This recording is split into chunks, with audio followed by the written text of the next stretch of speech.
16 ounces, $275. Give me a bougie bottle of water over a fake Negroni any day. Duck fat potatoes. More drinks need to come with a little skewer of cured meat. I felt like I was in a juice bar getting my cleanse. I appreciate a pasta dish that takes some risks. She took care of our emotions before we had them. No restaurant should ever serve bread not warm. They should never ever take this off the menu. When do you ever see that on a menu? It was too dirty. That's really surprising coming from you, but okay.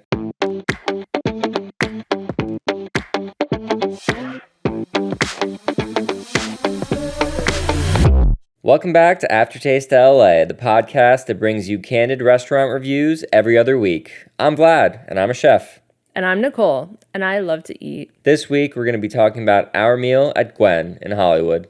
Gwen is a steakhouse in Hollywood that's been open since 2016. They are number 41 on the world's 101 best steakhouses, and they have had one Michelin star since 2022. I mostly came to know Gwen as like where my fancy friends would go for meat. Yeah. Because they have this big meat store. That's a whole half the restaurant. Yeah, it's cool. It's one of the few restaurants that has their own butcher shop, and you can just go there and buy their meat or their charcuterie that they make in-house. They have a huge dry aging program. You can see all the dry aging meat when you're in the restaurant. They have these huge glass cases and refrigerators. It's pretty awesome. So they're open during the day retail for the butcher shop, and then at night it turns into Gwen, the restaurant. The day after our dinner, I went to the butcher shop to check out what they had and get some meat, and it's pretty awesome. They do all these different sausages and a ton of different charcuterie, and then you can buy all their dry-aged meat that they have on retail. It's not cheap, that's for sure, but it is the best quality beef that you can get. They're sourcing really, really high quality beef, and they are experts at dry aging and butchering. So if you want the best of the best, this is where you go. I would not describe Gwen as like a traditional steakhouse. Like the things that you would think of, some of them are on this menu, but mostly if you look at the menu, it just looks like a regular LA restaurant kind of. It really feels more like a steakhouse once you're there, but you wouldn't really know it until you actually get there. One of the really awesome parts about Gwen is how they've set up the kitchen. They have a lot of different methods that they can use cooking with wood. So they have this kind of Asador-style grill. They have a coal Josper oven. They also have this Asador-style grill. So they have a lot of different methods that they are using to cook meat, cook vegetables, and all of the other menu items. So they just have a lot of tools in their arsenal to deploy with their meat program. So that kind of sets them apart from a lot of the traditional steakhouses in town. And it's an open kitchen, so when you walk in, you can see the fire and you can see the grills and you can kind of peek back there. I know, I always liked that part. Yeah. And an open kitchen is a great thing. It's more stressful for the restaurant and for the cooks, but as a diner, I love seeing an open kitchen. I love seeing the innards, right? And like how the sausage is made, so to speak. And they do make a lot of sausage. And if you ask, they will give you a tour of all their dry aging rooms, and you can go inside there and really see and smell and like feel what they're doing there. And I definitely went in there and took a peek. It was awesome. It was amazing. It smelled incredible. You can smell the smoke and like the clean, like dry aging meat, and it was kind of this funky experience. I loved it. As a chef, this was like meat heaven. Let's get right into it. Let's talk about the drinks. Let's talk about the food. I was not drinking during this meal, so I just had water. Interestingly enough, they have a water menu, which sounds like the most pretentious thing on the planet, and I really thought it was going to be more pretentious than it was. But once I looked at the water menu, it was a lot of familiar waters that I saw, Evian, Fiji, and evidently this water sommelier, who's not working there anymore, he used to be the GM, and he is obsessed with water. We'll tag him. Yeah, he's really well-known on TikTok. This guy's obsessed with water. I learned more about how I like water from this book than I ever thought I knew. Yep, I had no idea what my like water flavor profile was, and now I know. Yeah. Each water had its like salinity level and like whether like what the mouth feel of it was and the overall Minerality. mineral. Yeah. So I didn't know what I liked and I knew what water I didn't like. I don't really like Evian. Now I know why I don't like Evian and Evian type waters. Yeah, we are a household split by water. They have, I want to say like a dozen some odd different bottles of water, sparkling and still. We got a bottle of sparkling Vichy Catalan, which I did know about. I love this. It's basically like bougie Topo Chico. It's very salty. Yes, it's probably the saltiest water that you'll have, but it's delicious and it's very nice bubbles and fizz. I loved it. And then we got this new water that was on the menu. Apparently, it was added last week called Castle Rock, which really liked this water. I've never seen it anywhere in a store or anything like that, but if I do see it again, now I know. It's just a fun thing, the water menu. It is a bit pretentious. Yeah, but if you're not drinking, you get to have that experience similar to choosing a bottle of wine. And, you know, it wasn't as expensive as I thought it was going to be. When you go to a restaurant and you get a bottle of still or sparkling water, they're usually between $8 to $12 in LA. And this was around that price point. Nothing we got was more than like $12. Well, anyways, why don't you tell me about the boozy stuff you had? Yeah. You got a little bit lit at dinner. I did get lit. Usually 2 drinks is fine, but they were both 100% alcohol, so I probably should have modulated that a little better. Because they do have a cocktail section. They have beer and cider, they have wine, but they also have a low ABV and no ABV section. Probably should have hit up one of those for my second drink. Nah. I will say, well, you know, we've harped on the NA Bev, low ABV stuff. I loved my water menu more than any of these non-alcoholic fake drinks that they make. Give me a bougie bottle of water over a fake Negroni any day. Okay, but real talk, the phony Negroni that's on every menu, I can't stand it. I think it doesn't horrible. taste good. I think it's really bad. Yeah. And there's multiple versions of it. I'm talking about the like bottled one. The one that's actually called phony Negroni? Yeah, crap. Oh, it's horrible. My first drink was the Blackmore, which is kind of their Manhattan riff. So it has rye, Wagyu, and vermouth blend. This was good. I did like it. It was a little sweet for me for a Manhattan. I do like mine to be a little bit less sweet, but I liked the Wagyu was the garnish on it, which was nice. And it was nice and cold and went very well with our meal. Yeah, I feel like more drinks need to come with a little skewer of cured meat.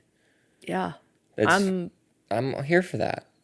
Very here for that. Even better, the fact that they make that cured meat in-house. So you also get this sample of the program. So you're like, oh, wow, that's really good. Maybe I should order some.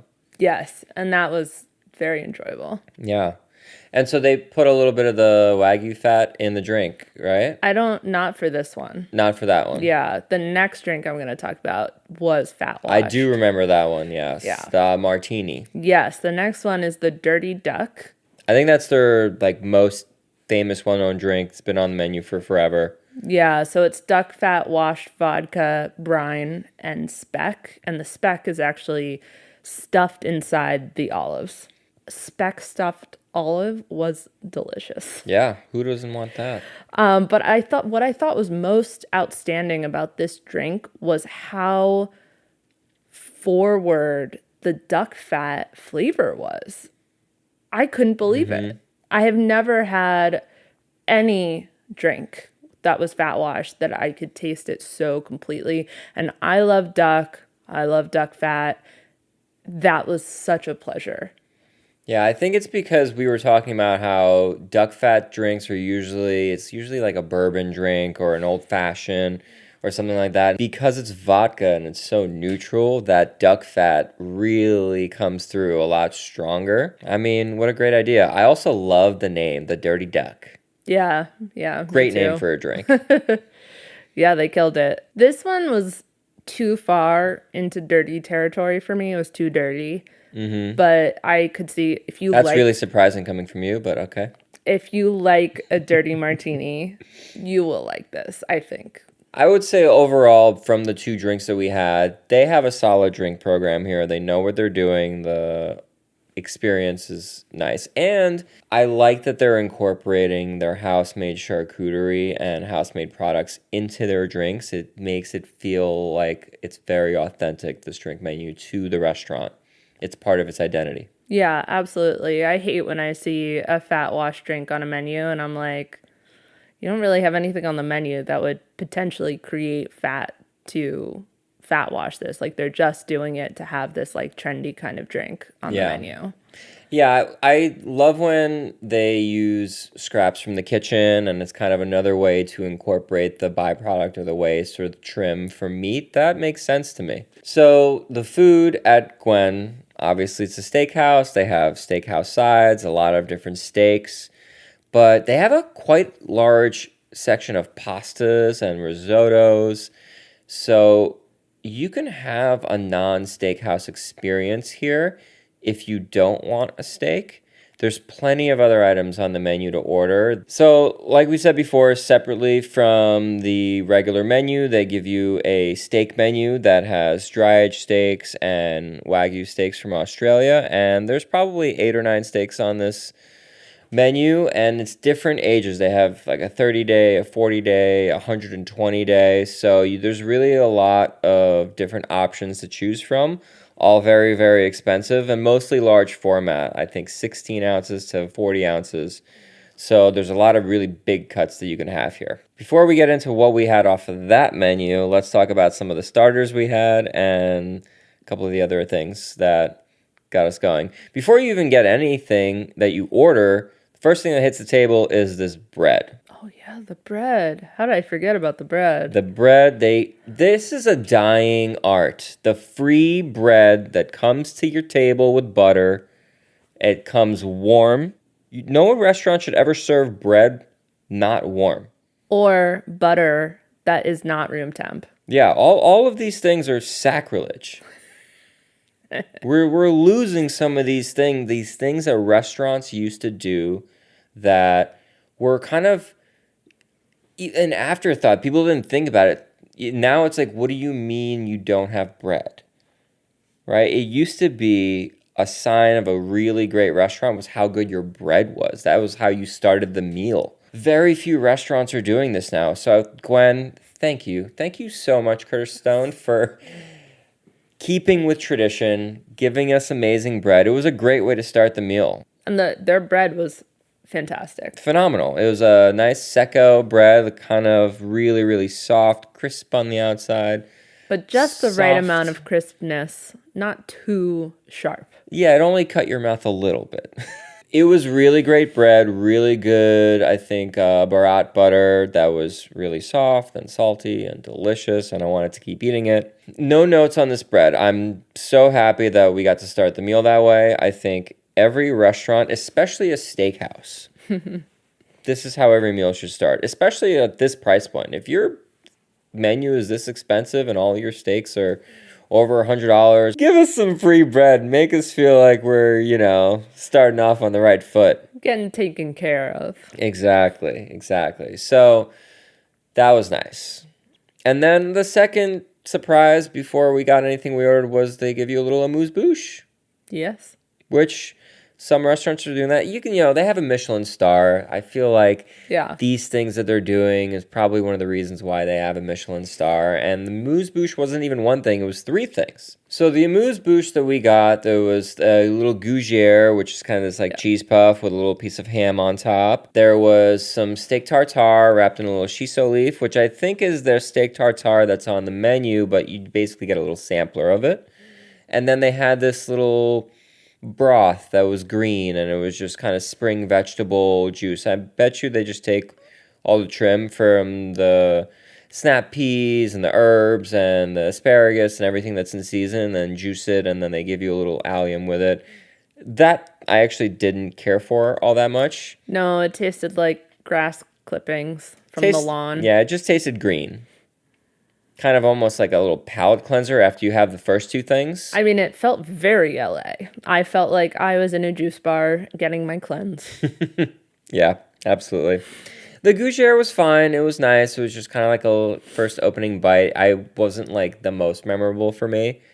The tartare was very nice. I thought it was delicious and really well seasoned. I love a shiso leaf herby thing. All in all, it was a fine amuse bouche. I've had better. I've had worse.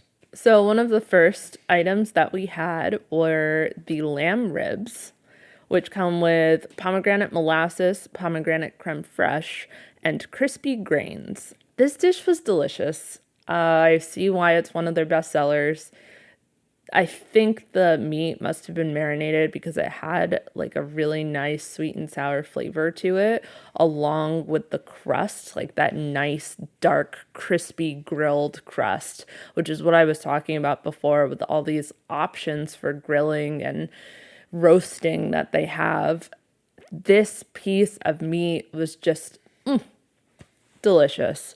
And then I thought that the pomegranate molasses and the pomegranate creme fraiche to go with that kind of cut through some of the fat from the meat. Fantastic. The meat itself was super tender, just really lovely mouthfeel, very soft, and then with the crispy grains, the crispy buckwheat on top, which were crunchy but not too hard. Sometimes they are a little too hard, like they haven't like popped enough or something. Perfect. I agree. This was a really delicious starter. It's crazy that it's a starter because you get four nice sized lamb ribs that have a lot of meat on them. This could be an entree for someone. It was delicious. Not for us though. No, no. Well, we had one each and then we took them home and they reheated really well Yeah. because they're kind of like braised texture almost and then they char them up on the grill. There's a lot of wood smoke element to it. The pomegranate molasses was just really great at cutting that richness. Delicious. Yeah, but honestly, no notes. They should never ever take this off the menu.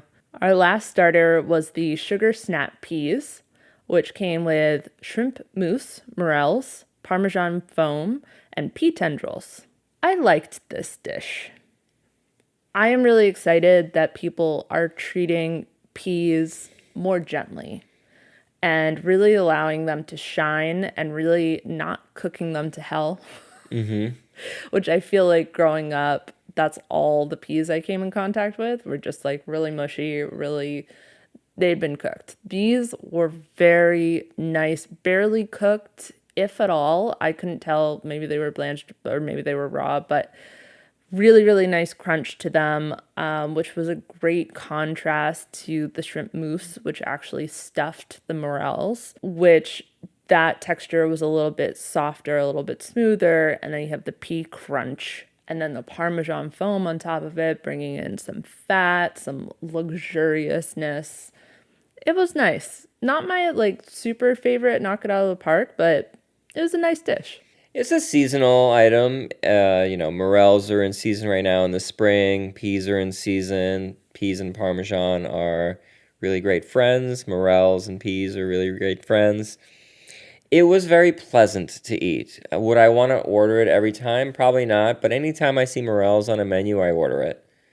It was nice. There was only two morels on there. I would have liked there to be some more morels on there. I understand they're expensive. And yeah, I really liked the dish. I don't know if I loved it. There's not a whole lot of negative things I could say about it. There's just not a whole lot of positive things I could say about it either. Yeah, I feel the same way. It was, you know, I'm glad we had it once. Let's move on. Let's move on to this pasta. We Yes. couldn't leave. We came here for steak, and we came here to have a steakhouse experience. But with that many pastas on a menu, we could not leave without trying at least one. And the one that was the most interesting to us was the Garganelle. The Garganelle had rabbit sausage, oregano, hazelnut, and ramps, which are also in season. When do you ever see rabbit sausage on the menu? And I rarely see ramps. Yeah, well, If you're at a chefy restaurant and you see ramps, chefs go crazy over ramps during the springtime. That's why I'm saying rarely. They're seasonal, and it's only the like more like chefy end of the spectrum where you see them. So, I like to order them. I like ramps too. I get why they go wild over them. Like, fair. This dish was the most surprising out of all of them, which I was not expecting it to be this good. It was delicious. They killed it. Knocked it out of the park. Pasta, great. Rabbit sausage, delicious. Sauce, perfect. The hazelnuts were so surprisingly good. I didn't think that I would like hazelnuts in a pasta dish like this because they were like big, huge chunks of hazelnuts. Worked really, really well. I know, it looked excessive on the plate, but when you get a spoonful of everything all together, they were perfect. Yeah, I thought it was completely lights out delicious. Really, really great pasta. One of my favorite pasta dishes that I've had in LA. Yeah, yeah. And I'm going to keep harping on about these ramps. The ramps were lightly pickled, and that splash of acidity in here, it was very measured, not too much. And it really took this dish from being good to being great. I appreciate a pasta dish that takes some risks, and I think this one did take a lot of risks. They could have gone really, really wrong, and yeah, they nailed it. This made me want to try more of the pastas on the menu. Seriously, I would go back and just like try some of these other pastas because they're just fantastic. It was delicious. I love Garganelle because it's a labor of love. You can only make one at a time. You can't mass produce Garganelle. So anytime you see Garganelle on the menu, just know one person was making this one piece at a time. So it is one of the pastas that is truly a labor of love. And I think anytime you see it on a menu, you should order it. Okay, before you get your steak, they come over to your table with a box.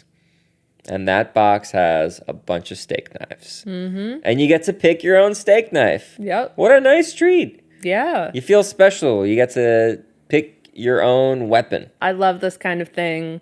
Sake cups. I think I've had knives before. But this is always, my first time I've had to pick my own knife. It's always fun. Heart goes out to the servers. They have to learn each knife, and they don't have, she said they don't have like a manual that tells them what each one is. Absolutely insane. Has to learn the lore from the other servers who have been there longer. Literally the history of this knife, where it was made, how it was made, what the handle material is. You get to pick your own knife. It's a really fun thing. It's another little element, another little unique thing that makes you feel special, makes you feel like this experience is a little bit more than just going out for a nice dinner. Now to the star of the show, our steak.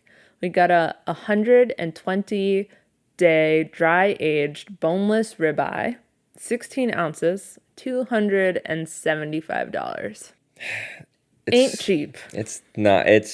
I still, like, when I ordered it, I cringed a little bit because could have easily ordered one of like 36-ounce bone-in ribeyes that was 30-day aged, and it was, I think, cheaper. The reason why it's so much more expensive, the 120-day age versus the 30, is because of how much water loss is happening during that aging process.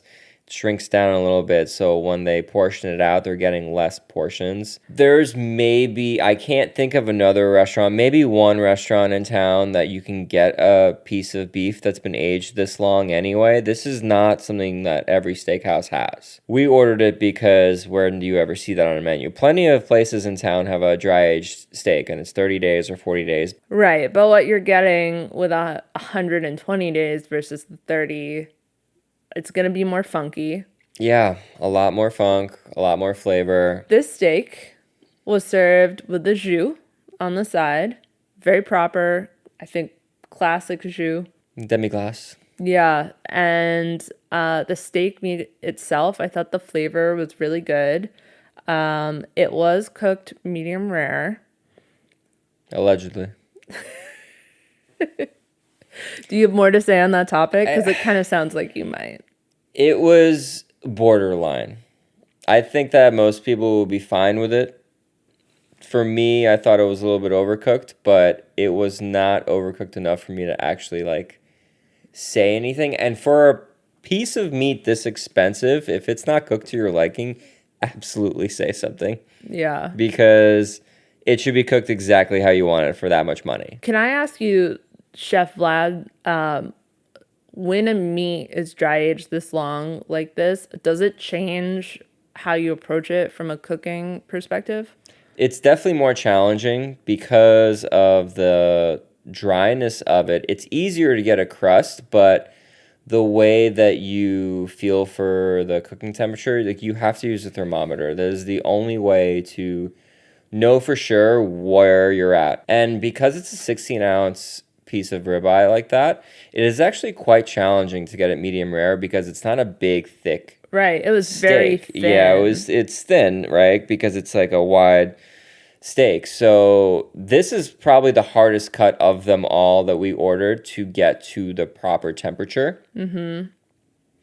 So, like, I don't want to harp on them too badly. I thought the cook was good.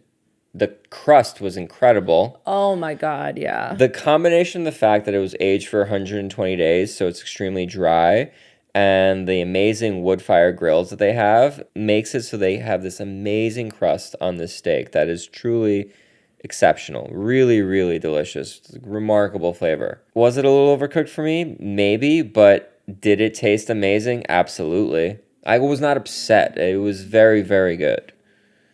If it was 2 degrees less, would it have been better? One of their hugest strengths is I feel like they're using the crust as like an ingredient. It's lending texture, it's lending umami flavor, it's adding a bunch of things that, like, if you just have a cooked piece of meat, you may or may not have them. You may or may not have a lot of them. You know, if we cook a steak here in the cast iron, we can get some of that, but like we can't really paint with it like they can. That is the whole sell of the 120-day age beef. That is the reason you order it, is for that experience. It's such a different crust and flavor profile. It's like those crispy bits on the outside, especially on the cap part of the ribeye, are probably some of the best bites in the world. It's just incredible. That is, and you don't need a lot of it. No. I feel like if it was bigger, it would be overwhelming. Right? Yeah. It's kind of something you take small bites, you really savor each bite, you dip a little bit into the jus, the sweetness of the jus kind of balances it all out, and it was seasoned very, very well. They didn't give you any flaky salt. I didn't need any. No. And that's where that crust Yeah. comes in. Okay, let's wrap up this steak part. Overall, was it worth it? $275 for 16 ounces. Mm-hmm.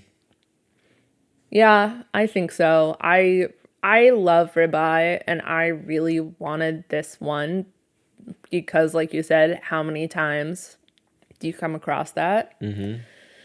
So I was like, if we're here, we're doing this anyway. All of these cuts, even the ones that are less aged but bigger, they're still quite expensive. So I was like, I'd rather have the more deeply aged one so I can experience that and like add that to my like knowledge of meat. So for me, I think it was worth it. Would I get it again? I don't know. It is quite expensive, Yeah. maybe for a very special occasion, but you know, once was great. This was the perfect steak for two to share. If you're with a big group, I would go for some of the other larger cuts that are less aged. Unless you want to try it, it is a ton of money for what it is. I think this is a special occasion only. I feel a little bit spoiled as a chef.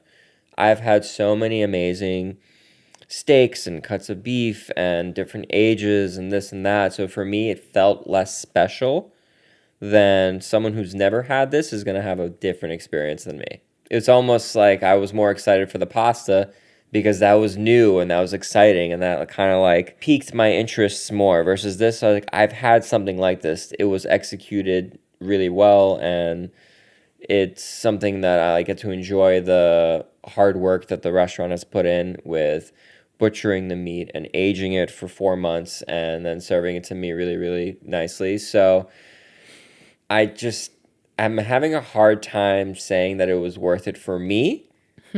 but I think it's worth it for someone who's never had it. We ordered 2 sides with our steak. We got the duck fat potatoes and the creamed stinging nettles, which, when do you ever see that on a menu? You don't. Stinging nettles are an interesting thing.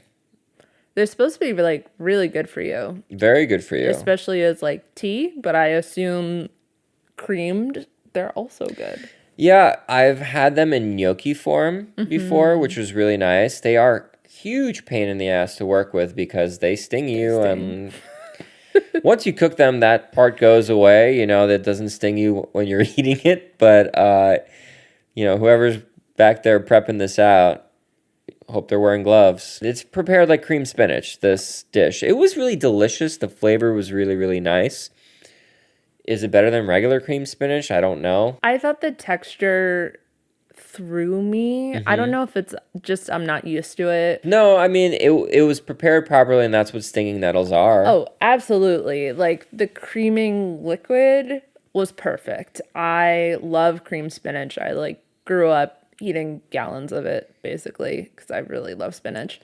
And oftentimes I think the element that creamed dishes stumble on is how much acid should be in it. This one was dialed in perfectly, not too much, not too little. Cream is cream, creaming stuff, always delicious, rich. So, yeah, everything is proper. The only Super thing, classic for a steakhouse, too. yeah, the only thing is nettles instead of spinach. So, nettles are nettles. I guess they are what they are, and we ordered nettles, Yeah. so that's what we got. Look, I appreciate that they're changing the sides with the seasons. They had artichokes, they had nettles. The potatoes are always going to be on there. Those potatoes, Jesus, we're going to talk about them in a second, but these were a really good side dish. There's very little I can say about this as far as like negative. Everything was dialed in. Seasoning was good. Wasn't watery. Oh yeah, all those things. And like, while I am saying, I preferred cream spinach, I was very excited to try these, and I'm glad that I got to try them. All right, so duck fat potatoes. Duck fat potatoes. Yeah, sing it. I mean, there's no notes on this. These are delicious. actually, You have notes? I mean, like, not really notes, preferences. Okay, go on. I can't believe you have anything negative to say about this. So they used malt vinegar powder instead of malt vinegar. Yep. I just found it all to be a bit dry altogether. Oh, you're okay. I have unconventional potato opinions, so, don't go by me. You are blowing my mind that I can't believe you think they were bad. Well, I didn't think they were bad. I just thought they were dry. I can't believe you. I think they're one of the best potato dishes in LA. Wow. They're delicious. Wow. Perfectly cooked, perfectly crisp, perfectly duck fat. I also thought rich. they were under-seasoned. No way. You're crazy. They were perfectly seasoned. I burned my tongue and I thought they were seasoned well. I don't know, man. Maybe you've just taken me to the dark side where now I need more and more salt. I'm telling you, I can't believe you didn't like these potatoes. I don't know what to I can't tell believe ya. I'm just finding out about this now. You weren't singing this tune at the table? I didn't have very much of them at dinner. Oh. I had a couple, just to try them.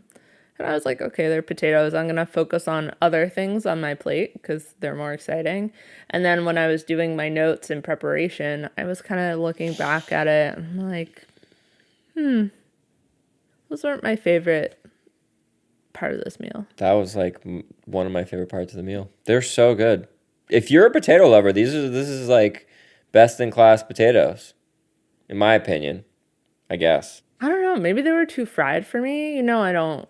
They're extremely crispy. I don't love fried So stuff. the way these were made, I think, was they were boiled until they were like almost falling apart, and then fried in duck fat until they're extremely crisp. So the inside was extremely fluffy, and molten lava hot. It burned my tongue so badly. Yeah, they were basically like mashed potato on the Yeah, inside. and then the outside was like super crisp French fry, and then doused with salt and vinegar powder. What's not to love here? And then I put a bunch of the jus that came with the steak on these potatoes, and that just like elevated it to the next level. You know what? I think the problem is they didn't have ketchup. You should have asked for ketchup. You love ketchup with your potatoes. There's your Or problem. aioli. I didn't need aioli. You didn't need aioli with these. I always need a sauce with my I think potatoes. that's the problem here is they didn't have a sauce, and you needed a sauce. Okay, sure. I mean, that goes back to my feeling that they were dry. They wouldn't be dry if they had a sauce. Yeah, but we did have a sauce. What sauce? The au jus. Okay, well, don't listen to her. These are amazing potatoes. I do think potato lovers will love these. There you go. There you go. It's like the perfect like French fry meets mashed potato thing. I know. can see that. All right, let's move on so I can get over the fact that you didn't like these potatoes. Well, let's talk about dessert. Your favorite part. We got the banoffee pie. So the banoffee pie had passion fruit, banana cream, and toasted graham ice cream. I love a sweet. I love a dessert. So I still enjoyed this fully. Was it a banoffee pie? Kinda, sorta. Here's the thing. I've made a banoffee pie. Delicious. And you know, that recipe, classic bananas, toffee, graham cracker, whipped cream, is perfect. I don't think there's any improving it. This dish kind of sought to make it elegant, make it fancy. So it was a pastry crust. It seemed like maybe a short crust of some type. And then you had the banana cream and the passion fruit and then graham cracker ice cream. No toffee in this at all. That's half the title is toffee. I think the passion fruit was pureed into the toffee. I mean, it tasted like passion fruit. Passion fruit was very overpowering. It was very strong. And here's the thing, though. I like passion fruit. And I would like something that's passion fruit and banana. But if you're selling me a banoffee pie, that's not really what I'm getting out of this. Okay, let me ask you a question. If I didn't tell you what it was called, now tell me how you feel about the dessert. I would probably like it like 25% more. Okay, so the name is what you're harping on here. Yeah, because like if you're like me and you really love a banoffee pie, you're kind of expecting at least the classic titular ingredients. That's fair. I'll give you that. I have no argument against that. I thought it was a delicious dessert, and it's taking inspiration from a banoffee pie. It wasn't... and layering-wise, like it's a tart with bananas and toffee and whipped cream, and I loved the ice cream. My only note on this dessert was I thought that the crust was a little too thick and hard to get through, so by the time we were trying to get through the crust, we kind of like mangled this dessert and like turned it into like a mess on the plate. Yeah, I am sorry about that. It was a little bit difficult to eat with 2 spoons, just because that crust was hard to get through. But the flavors were all really good. The ice cream was really good. I love bananas. Love bananas. I am going to say, like, I know I am not an unbiased opinion here. I am totally biased for my love of Absolutely. banoffee, like 100%. I actually thought this was more enjoyable than a traditional banoffee because I think the toffee in the banoffee is a little bit overwhelming and overpowering, and it's too sweet and too much. And I love whipped cream and bananas and all that, but this was a much better version for me. I thought it was more enjoyable. Yeah, well, we know I'm the one in the family with like the massive sweet tooth, so Yeah, that makes for sense. sure. I don't have much more to say about this dessert. I thought it was delicious. It was recommended. I think it's their top seller. And anyone that orders it, I think they're going to really, really enjoy it. If you really love a classic banoffee pie, you might want to know some of the things we mentioned, that it isn't really, truly classic banoffee pie, but inspired by. Either way, good dessert. And with it, I had a decaf Americano. So they do have decaf, but be careful because it was also very hot and I almost burnt my tongue. Well, That's the risk with hot coffee. Thank you for that. Oh. All right. That wraps up everything that we had at Gwen. We were quite full. We took some leftovers. Yeah, that was a lot of food for 2 people. That probably could have fed 3 or 4 people. And yet, we barely took any of it home. It's kind of crazy. All right. Let's talk about the service. I thought this was some of the best service that we've had at a steakhouse for sure. And just overall in LA, this is S tier service from top to bottom. I thought our server was very personable. She was very helpful in terms of making decisions with the menu. Menu knowledge was good. Also, I want to call out that our pasta was delayed for some reason. We don't know why. And honestly, like, we didn't even really notice it too much. We were just, having fun, chilling at the table, It wasn't that delayed, but I mean, I started to notice a little bit, be like, oh, that's strange, but like, whatever, we don't care. But our server came by and she said, I'm so sorry. I already took the pasta off the bill. And, we talk a lot about how to smooth over mistakes or oversights or missteps, whatever it is. And this is how you do that. We didn't have to bring it to her attention. She was on it. She was aware. She took care of the situation. She took care of our emotions before we had them. And that's it. Like, that's service. Absolutely. Address the problem, address that you've made an error, but address it in a way that isn't blaming or pointing fingers. A lot of times a server will be like, oh, hey, kitchen forgot to fire it, or we're busy, or whatever excuse. Never give an excuse. Yeah. Just give me a solution that you've come up with already. Come to the table with a solution. Don't come to me with an excuse. Right. And we don't care. Perfect. Yeah. A diner does not care. No. And they took it off the bill. Yeah. They didn't need to do that. No. But it's nice that they did. Sure. And I like that she said, it'll be here in a few minutes. It's already off the bill. It's on us. Yeah. It's on us is a really great statement for acknowledging your mistake and your solution. We left feeling like I forgot that mistake even happened. Yeah. Right? And then the pasta came and we loved the pasta so much. Right? So for me, like, okay, I'm glad they took their time making it extra, extra good. Yeah. Maybe that's why we loved it so much. Yeah. There are probably 3 separate reasons why that pasta took too long. A, she forgot to fire it. B, the kitchen forgot to fire it. Or C, it got dropped or it got brought to a wrong table. Whatever, none of those reasons matter to a diner. I don't care why you messed it up. Bravo to them. Also, everyone that dropped off the food was really nice and personable. Everyone was very, very knowledgeable. It was just from top to bottom a seamless experience. This is why they have 1 Michelin star. And the food is really great here, but I think the reason why they have 1 Michelin star is because of the service. My understanding, whatever it is, of Michelin is that service really does count for a lot. And I think that's fair. There's a lot of places with good food. And when you don't have good service, it's not a good experience. So why would you be recognized?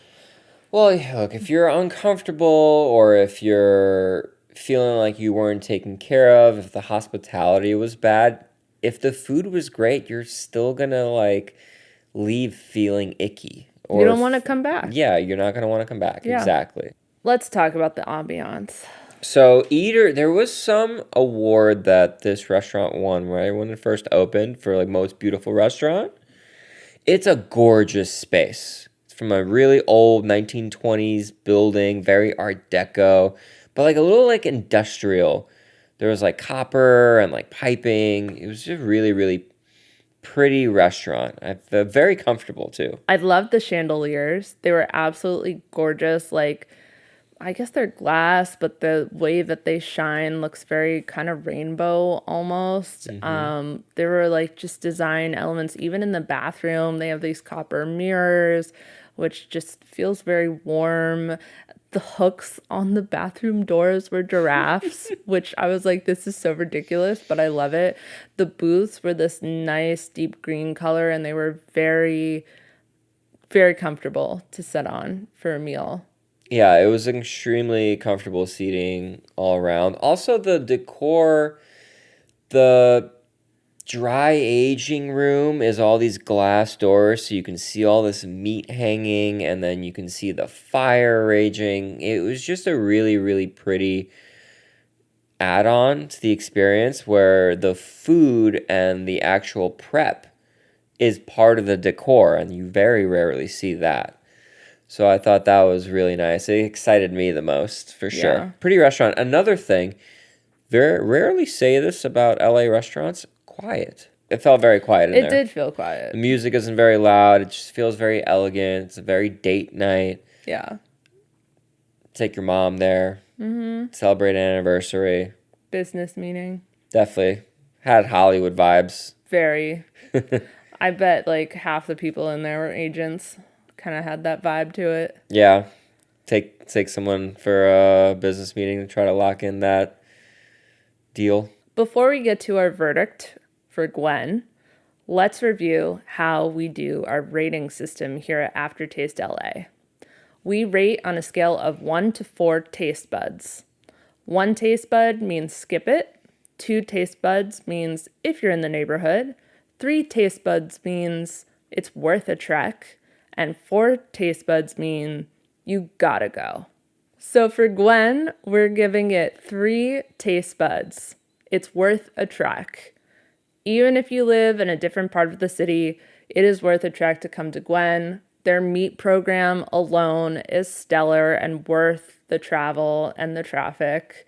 Great for birthdays, has kind of something for everybody. A lot of classic LA items, but also you can have a nice funky steak like we did. If you're looking for a different experience from your classic steakhouse experience, but you still want to have really, really good beef, this is probably the best place in town for that.